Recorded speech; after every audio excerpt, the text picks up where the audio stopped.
Hello friends, welcome to my YouTube channel easy English learning. आज की video में हम सीखने वाले हैं कॉन्टिन्यूअस टेंस।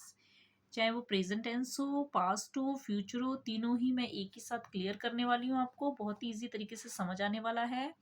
ऐसे सेंटेंसेस जिनको हिंदी में बोलने में लास्ट में रहा है, रही है, रहे है आता है, वो प्रेजेंट में आते हैं। जैसे कि मैं सो रहा हूँ, वह खेल रही है, बच्चे पढ़ रहे हैं। तो रहा है, रही है बोला हमने, तो ये प्रेजेंट में आएगा।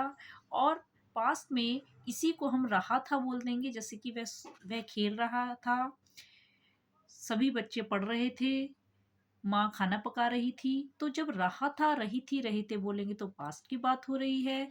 और वही अगर हम रहा होगा, रही होगी, रहे होंगे बोलेंगे, फ्यूचर की बात बोलेंगे। जैसे कि वह अपना काम कंप्लीट कर रहा होगा, माँ खाना पका रही होगी, वह सभी बातें कर रहे होंगे। तो जब हम रहा होगा, रही होगी, रही होंगे बोलेंगे तो फ्यूचर की बात हो रही है।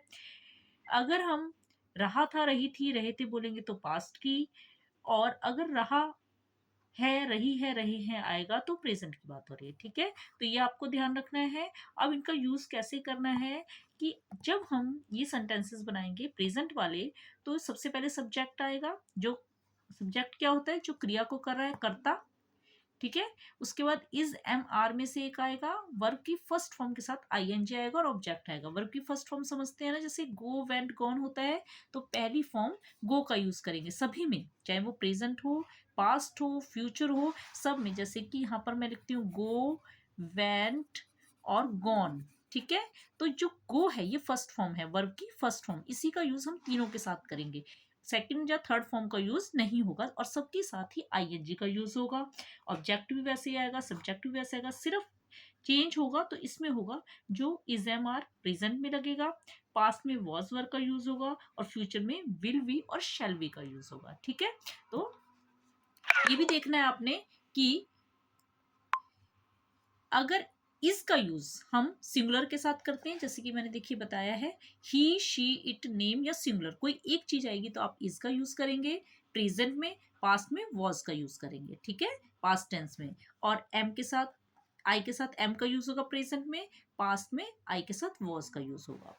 ऐसे ही यू, वी, दे और प्लूरल के साथ प्रेजेंट में आर का यूज होगा और पास्ट में वर का यूज होगा। ठीक है, और विल वी का यूज फ्यूचर के लिए जो यूज करेंगे विल वी, सभी के साथ विल बी का यूज स्पीकिंग में करते हैं। शैल बी की यूज करने की आपको जरूरत नहीं। ये नहीं ध्यान रखना कि किसके साथ विल बी का यूज करें, किसके साथ विल बी। स्पीकिंग में आप स्पोकन इंग्लिश में सबके साथ विल बी का यूज कर सकते हैं। ठीक है, तो चलिए सेंटेंस बनाते हैं। वह जा रहा है, तो वह क्या है? वह एक लड़का है, तो ये सब्जेक्ट है ही के साथ हम इज का यूज करेंगे। रहा है ना, तो प्रेजेंट है, ही इज।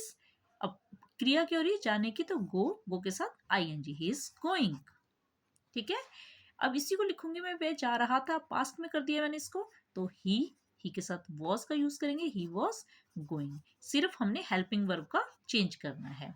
ठीक है, वह जा रहा होगा, अब फ्यूचर की बात हो गई, तो ही, इसके साथ विल बी, गो के साथ ING, he will be going.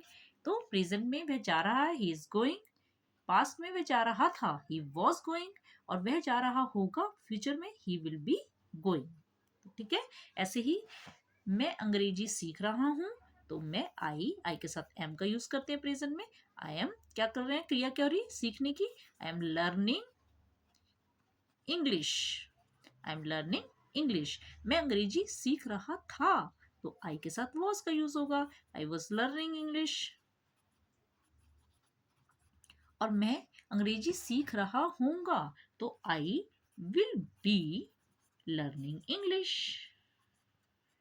तो इस तरीके से हम प्रेजेंट, पास्ट और फ्यूचर कॉन्टिन्यूस टेंस बहुत ही इजी तरीके से बना सकते हैं। होप आपको समझ आया होगा। तो जल्दी से लाइक, शेयर और subscribe my channel. Till then